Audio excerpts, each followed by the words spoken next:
నమస్తే శ్రీనివాసరావు గారు. నమస్తే అండి. శ్రీనివాసరావు గారు, ఈరోజు ఆంధ్రప్రదేశ్, తెలంగాణలో ఉన్నటువంటి ప్రస్తుత రాజకీయ పరిస్థితుల్లో కొన్ని కేసులు చర్చనీయాంశం అవుతున్నాయి. మనం గత కొన్ని రోజుల నుంచి ఫాలో అవుతుంది. గాలి సాయి కృష్ణ ఇష్యూలో తాజాగా న్యాయస్థానానికి సిబిఐ ఒక కౌంటర్ ఇచ్చింది. అదేంటయ్యా అంటే, ఇదేదో అంతర్జాతీయ అంతర్రాష్ట్ర సంబంధాలను దెబ్బతీసే పెద్ద సమస్య ఏం కాదు, పెద్ద కేసు ఏం కాదు, దీన్ని మేము వచ్చి విచారణ చేయాల్సిన అవసరం లేదు, మీరు చేసుకోవచ్చు, రాష్ట్ర ప్రభుత్వం చేసుకోవచ్చు అని చెప్పేసి కౌంటర్ ఇచ్చినటువంటి పరిస్థితి కనిపిస్తాం. సిబిఐ రావాలి, సిబిఐ రావాలి, తేల్చాలి తేల్చాలి అని ఎగిరిన వాళ్ళ ఆశల మొత్తం చప్పును చల్లారిపోయిన పరిస్థితి ఒక పక్క కనిపిస్తాం. ఇంకో పక్క ఏంటంటే, నిన్న నాగార్జున యాదవ్ అరెస్ట్ చేసిన తర్వాత ఇదేముంది, రిమాండ్కి ఇస్తారా ఎవరో, రిమాండ్ రిజెక్ట్ చేస్తారని అనుకున్నారు, కానీ మొత్తానికి అయితే న్యాయస్థానం అక్కడ తెలంగాణలో రిమాండ్కి ఇచ్చేసింది. ఇక్కడ విచిత్రమైన అంశం ఏంటంటే, మరి అక్కడ కేవీఆర్ ని అరెస్ట్ చేసినప్పుడు దెబ్బతిన్నటువంటి మనోభావాలు తెలంగాణ వాళ్ళవి, ఆంధ్రప్రదేశ్ లో మరి అలాంటివి ఆ మనోభావాలు ఏం దెబ్బతిల్ల. తెలంగాణ వాడు ఏంట్రా, ఆంధ్ర గడ్డ మీద అడుగు పెట్టడం ఏంటి, ఆంధ్ర వాడిని అరెస్ట్ చేయడం ఏంటి అని చెప్పేసి ఎవరు వేరంగం చేయలేదు, ఎగరలా. నువ్వు నోటితోల కొద్ది మాట్లాడు, వాళ్ళు చిన్న అరెస్ట్ చేస్తారని చెప్పేసి ఆ భావనతో చూసారు, అలాగే కంటిన్యూ అయ్యారు. సో అంటే అంటే ఆ రెండు కేసులకు ఉన్నటువంటి తేడా, కేవీఆర్ అరెస్ట్ చేస్తూ వచ్చినటువంటి తీరు, ఇక్కడ అరెస్ట్ చేస్తూ వచ్చినటువంటి తీరు ఒక పక్క అయితే, మరి నాగేశ్వర్నే ఒక మాట అంటేనే మీకు మనోభావాలు దెబ్బతిన్నాయే, నాగేశ్వర్ మీద కేసు పెడుతున్న మనోభావాలు దెబ్బతిన్నాయి, మరి ముఖ్యమంత్రి రేవంత్ రెడ్డిని పట్టుకొని అంతేసి మాటలు అన్ని బూతులు దిక్కితే మరి ఒక్కడ మనోభావాలు దెబ్బతినలేదేంటి, ఇదేమో లాజిక్ అని చెప్పేసి ఇప్పుడు అందరూ ప్రశ్నిస్తున్నారు. కారణం ఏంటంటారు? ఈ మనోభావాలు దెబ్బతినకపోవడానికి కారణం ఏంటంటారు? ఇక్కడ ముందుగా సాయి కృష్ణ విషయంలో సిబిఐ కరెక్ట్ గా చెప్పిందండి సమాధానం. నేను కూడా అదే అనుకున్నాను, ఇంత ఓవర్ యాక్షన్ చేస్తున్నాడు బాబు అనుకున్నాను. వీళ్ళందరూ కూడా ఆడావిడి చేస్తున్నాం. లాకప్ డెత్ లేకపోతే అది ఇంకా నిర్ధారణ కాలేదు, మ్యాన్ మిస్సింగ్. ఆ తల్లి బాధ ఉంటుంది, కానీ చాలా మంది ఆ చుట్టాల బంధువులు అక్కడ ఆ ఏరియా వాళ్ళు వీడు బెడదలుతుంది బాగుండరు బాబు, జైల్లోకి వెళ్ళిపోతే చచ్చిపోవాలని కోరుకోలేదు, కానీ వీడు జైల్లో పోతే బాగుండని కోరుకున్నారు అతను భరించలేక. పైగా అతని మీద కూడా చాలా కేసులు ఇవన్నీ ఉన్నాయి. అటువంటి వాళ్ళ గురించి రాజకీయ పార్టీలు, సభ్య సమాజం కూడా ఓవర్ యాక్షన్ చేయడం కరెక్ట్ కాదండి. ఇక పోలీసు వాళ్ళు నైతిక స్థాయిని ఎలా ఉంటుంది, వాళ్ళు నైతిక బలం ఎక్కడి నుంచి వస్తుంది? ఎవరన్నా ఇటువంటి వాడిని రెండు కొట్టాలన్నా కానీ ఆలోచిస్తారు కదా. గడ్డం కింద బెల్లముక్కు పెట్టి బతిమాలితే ఎవరన్నా మాట అంటాడండి? మీరు తిట్టకూడదండి టీవీల్లో కూర్చుని, మీరు మర్యాదగా ఆ శ్లోకాలు వల్లించాలని అంటే ఎవరిని అంటాడు? కొడాలి దానికి ఎంత సిరాకు వస్తుంది ఇలాంటి మాటలు అంటే. అటు పచ్చి బూతులు మాట్లాడుకునే వాళ్ళ మరి ఎవరైనా అదుపులో ఉంటారండి? ఇక నాగార్జున యాదవ్ అరెస్ట్ అయ్యాడు, అతనికి 7 సంవత్సరాలకి శిక్ష పడే అంత సెక్షన్స్ ఏం పెట్టలేదు అతని మీద, అయినా సరే రిమాండ్ ఇచ్చారు. ఖచ్చితంగా ఇస్తారంట, ఎందుకంటే రిమాండ్ ఇవ్వకపోతే వాళ్ళు ఎలా అదుపులో ఉంటారండి? అతను మాట్లాడిన మాటలు చంద్రబాబు నాయుడు గారిని, అలాగే రేవంత్ రెడ్డి గారిని ఎంత బరిదెగింపు మాటలు మాట్లాడండి. అతను తప్పు కదా అలా మాట్లాడొచ్చు? అతను ఇంత బహిరంగంగా ఒక ప్రధాన ఛానల్లో మీడియాలో కూర్చుని, సాక్షి మీడియాలో కూర్చుని అలా మాట్లాడితే ఆ మోడరేటర్లు కూడా అతన్ని అదుపు చేయడం అంటే చివరి వరకు వినేసే అలా మాట్లాడకూడదు అంటారు, కానీ మొత్తానికి బంద్ చేయాలి ప్రసారాన్ని. అక్కడికక్కడ అప్పటికప్పుడు ఆపి దాన్ని తర్వాత మళ్ళీ కంటిన్యూ చేయాలి. అలాంటి సందర్భాలు చాలా జరిగినాయి గతంలో. అతను మన ఇష్టపడినట్టు మా పూర్తిగా అన్ని ఇచ్చేసి 2 ఏళ్ళు పోయిన తర్వాత తవ్విస్తాడు. ఎప్పుడైనా తవ్విస్తారు, ఎప్పుడు కావాలంటే అప్పుడు తవ్విస్తారు, ఎప్పుడు వేయాలనుకుంటే అప్పుడు తవ్విస్తారు. ఇది గుర్తుపెట్టుకోవాలి. వాడు నోట్లోంచి మాట జారేసాం, మన ఇష్టం మాట అనేసాం, మనకు నోరు ఉంది కదా అని మాట్లాడేసామంటే. నాగార్జున యాదవ్ కుర్రోడు, పైకి రావాల్సినోడు, రాజకీయంగా ఎదగాలనుకున్నవాడు.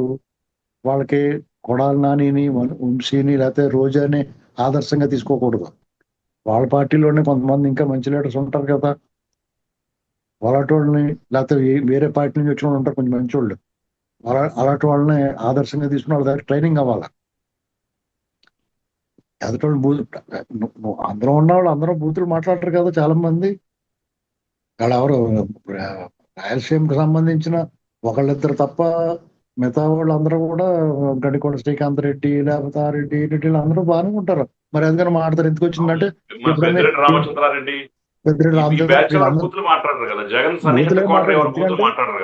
వాళ్ళకి ఎప్పుడు కూడా ఎదగ పార్టీల్లో ప్లాట్ఫారాలు తెరిచి ఉండాలి, వాళ్ళతో స్నేహాలు ఉండాలి, వాళ్ళతో కాంట్రాక్ట్స్ ఉండాలి. కాబట్టి ఏం చేస్తారంటే వాళ్ళు ఎక్కడికైనా వెళ్ళి పని చేయించుకోవాలి, ఇలాంటి బలిపోసులు చేస్తారు. వీళ్ళకి బుద్ధి ఉండాలి కదా మాట్లాడేటప్పుడు. వాజులు అంటారు దాన్ని మా వైపుని. ఆ వాజులు ఉండాలి కదా ఆ మాట్లాడడానికి చేయటానికి. నువ్వు ఎందుకు మాట్లాడడం నన్ను మాట్లాడమంటే వీటి అనాలి కదా. లేదా ఇతని అత్యుత్సాహంతో ఇలా మాట్లాడితే ఆ గుర్తింపు లభిస్తుందంటే అది తాత్కాలిక గుర్తింపు, అది తాత్కాలికం. అసహించుకుంటారు జనం. నువ్వు చంద్రబాబు నాయుడు గారు లెజెండరీ పొలిటీషియన్ అలాంటి మాటలు మాట్లాడితే మీ పార్టీ వాళ్ళే ఒప్పుకోరు. జగన్మోహన్ రెడ్డి లాంటి వ్యక్తికి ఆ పైశాచిక మనస్తత్వం ఉంటది కాబట్టి అతనికి ఏం నచ్చొచ్చేమో కానీ మామూలుగా ఎవరు కూడా దాన్ని అంగీకరించరు. సరే అతను ఏమంటే అంగీకరించరు సార్, అయితే ఇప్పుడు అంగీకరించరు, ఓకే కరెక్టే.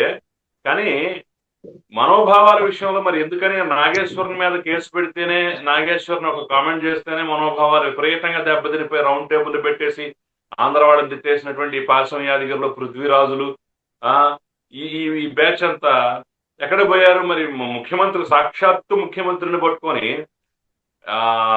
నాగేశ్వరన్ అన్న బుద్ధులు తిట్ల ఎవరో, ఇతను ఏకంగా ఇష్టం వచ్చినట్టుగా మాట్లాడితే కనీసం మాత్రం ఖండన కూడా లేదు కదా. ఎక్కడికి పోయినాయి ఆ పౌరుషాలు? రేవంత్ రెడ్డి తెలంగాణ వాడు కదా. అలా కాదండి, అక్కడ ప్రొఫెసర్ నాగేశ్వర గారు అది అందరినీ బతిమాలికం చేయించుకున్న ఇది. నాకు సపోర్ట్ గా రమ్మని అడిగాడే, ఎందుకంటే ఆయన అరెస్ట్ చేసి తీసుకెళ్లిపోతారేమని భయపడిపోయాడు. మాట్లాడినప్పుడు ఉండదు. ఆయన పని ఏంటంటే అలా ఆంధ్ర రాజకీయాల గురించి నాకు అర్థం ఉందో.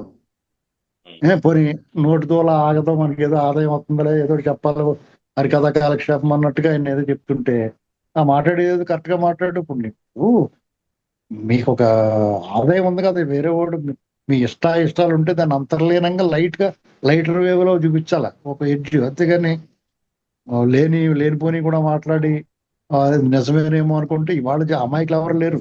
ఇమీడియట్ గా లిట్మస్ టెస్ట్ లాగా తెలిసిపోతారు. సరే ఈయన అడిగితే కొంతమంది బృందం ఉంది, వాళ్ళు మనోభావాలు దెబ్బతిన్న జర్నలిస్టులు అనేది ఇది అని మెయిన్ స్ట్రీమ్ ఛానల్స్ రావట్లేదు, చూపించట్లేదు కాబట్టి యూట్యూబ్ ఛానల్ చూపిస్తే అందరూ జర్నలిస్టులు అని చెప్పుకుంటున్నారు. ఎస్, యూట్యూబ్ ఛానల్స్ ఇవాళ ప్రజాబాహుళ్యంలోకి వెళ్తున్నాయి. కానీ బ్లాక్ మెయిలింగ్లు కూడా చేస్తున్నారు వాళ్ళు. చాలా ఇలా బెదిరిస్తున్నారు, ఆ కెమెరా పట్టుకెళ్ళి అలా బెదిరిస్తున్నారు. బతుకుతారు అక్కడ తప్పు ఉంటే చచ్చినట్టు ఇస్తాడు వాడు. నేను కూడా దాన్ని తప్పట్ను. అవతల తప్పు చేస్తున్నాడు అనుకోండి, దాన్ని కప్పెట్టుకోవడానికి ఎంత కొంది ఇస్తాడు. మరి ఆదాయం ఎక్కడి నుంచి వస్తే వాళ్ళకి చేసుకోండి. కానీ ఇలాగ ప్రాంతాల మధ్య ప్రజల మధ్య విభేదాలు సృష్టించి పనులు చేయకండి. మీరు బతకడానికి, బతుకు తెరువు కోసం అన్యాయాలు వెలికి తీయండి, ఇలాంటి చేసుకోండి. మీ బతకడం కోసం కంటెంట్ చేయండి, ఇలాంటి చేయండి, పర్లేదు. అంతేగాని ఎవరికి కూడా ప్రజల మధ్య చిచ్చుపెట్టే ప్రయత్నాలు చేయకండి. ఎవరో చెప్తారు. ఇప్పుడు ఇక్కడ నాగేశ్వర గారి విషయంలో అందరూ రెచ్చిపోయి పవన్ కళ్యాణ్ గారు నాలుగు రెస్టారెంట్ తిట్టే చాలా మంది వచ్చారు. వాళ్ళందరూ కూడా వాళ్ళందరూ వాళ్ళ మోటో అర్థమైపోయింది అందరికీ. ఇవాళ వెంటనే వాళ్ళు పరీక్ష పెట్టినట్టుగా రేవంత్ రెడ్డి గారి ఇష్యూ వచ్చింది. వాళ్ళకి పెద్ద టెస్ట్ ఇది. దాంతో వాళ్ళకి స్పందించలేదు. ఇంకా మళ్ళీసారి స్పందించిన వాళ్ళకి వాల్యూ. అదేందా మీకు? దేవుడు వాళ్ళు చెరిపేశాడు వాళ్ళనే. ఈ నాగార్జున యాదవ్ ఇష్యూ బయటకు వచ్చిన తర్వాత వీళ్ళు స్పందించకపోవటం వల్ల వాళ్ళు ముందు స్పందించిన దానికి వాల్యూ పోయింది, తర్వాత స్పందించే అవకాశం కూడా పోయింది. కాబట్టి అంతా మంచిగా జరిగింది. కాబట్టి మనం ఎక్కువ దీన్ని రేజ్ చేయకుండా ఇక ముందుకు వెళ్ళటం మంచిది. థ్యాంక్ యూ శ్రీనివాసరావు గారు, థ్యాంక్ యూ వెరీ మచ్.